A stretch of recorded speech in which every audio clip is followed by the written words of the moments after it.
Hello and a warm welcome to all the VLSI students. So in this video we are going to do the layout of differential amplifier. So click on Layout XL. Now click on connectivity, click on generate all from source. So as you can see, I have selected the chain and fold option in instances. So we can see that in the schematic that the sources of PMOS are connected together. Then the sources of the NMOS transistors are also connected together. So if we have two terminals of identical components connected together in schematic, then Cadence will place them adjacent in layout and automatically short those terminals using shared node if we use the chain and fold option. So the devices will be merged into one device. Hence in the layout we get only 3 devices. So this helps in reducing the layout area a lot. Now we will connect the source of the PMOS to VDD. So for that we will make a wire from metal 1 layer to NVL, because we know that all the PMOS have to be placed inside the NVL. So that is why we have created this wire. Now I will extend this NVL so that both the PMOS are placed inside this NVL. Now we will make the connection from the source of the PMOS to the VDD terminal and place the VDD pin so that the connection is completed.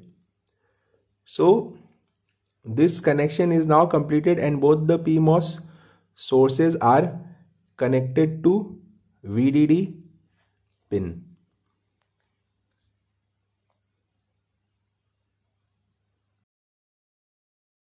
Next, we will connect the drain of the PMOS to the drain of the NMOS and to the Vout pin. So now we will do this connection. So for creating a path, select the key P for path.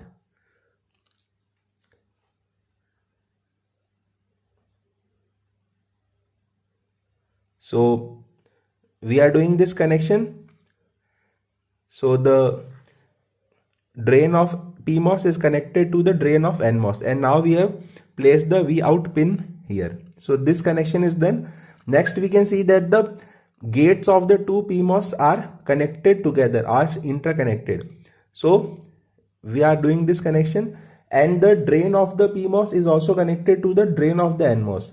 So we will now make that path using metal 1. So again select P for path and do that.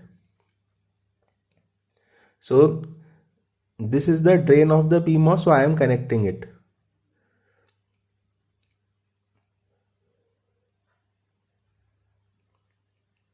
Drain of PMOS connected to the drain of NMOS, NM0.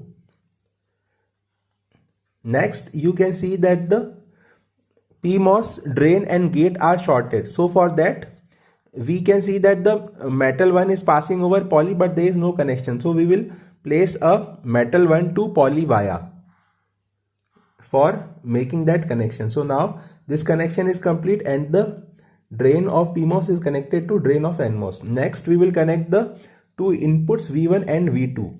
So V1 and V2 are connected to the gate of NMOS. So now we also have to make a wire, because gate is poly and V1 and V2 pin is metal 1. So we will make this wire and stretch it, because it has to satisfy the minimum area requirements. So that is why I am making its area larger.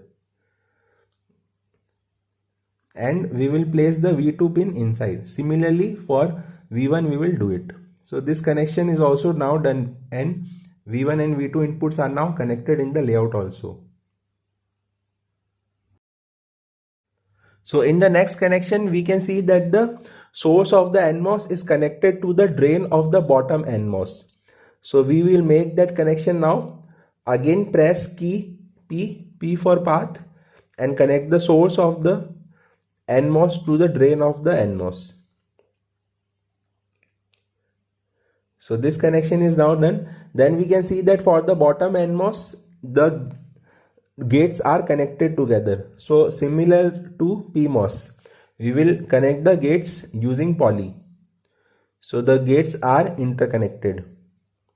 So this connection is now done. Then the IN pin is connected to the drain of the NMOS. So this is the drain terminal. We will make the connection to the IN input.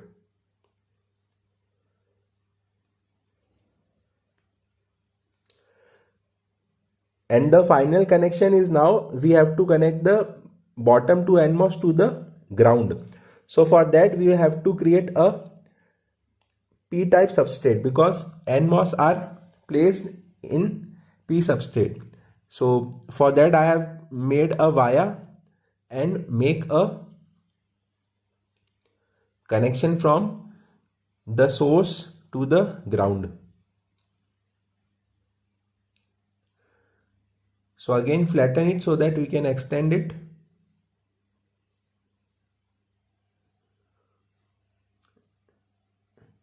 Now we will make the connection from source of the NMOS to the ground and place the ground pin. So this is the ground pin that we have. We can see that this is the ground pin.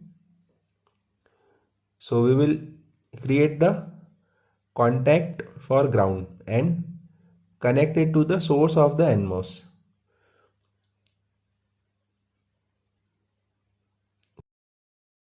Now all the connections are now complete. Now we will do the DRC and see if we have any design rule violation. So no DRC errors found. Now we will do layout versus schematic matching. So we can see that layout and schematic are matching perfectly and no mismatches are found. So but for our knowledge, let us try to make some changes in the layout, introduce some errors and see what design rule violations we get.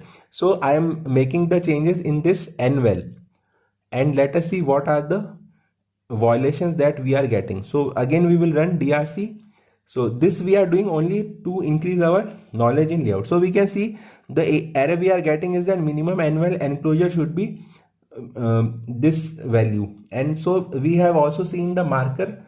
So I will reduce this annual and now the error should be gone. So now we know that what to do if we get this error. So this error is now removed. Now what I have done is I have reduced the area of these two vias, metal to poly vias.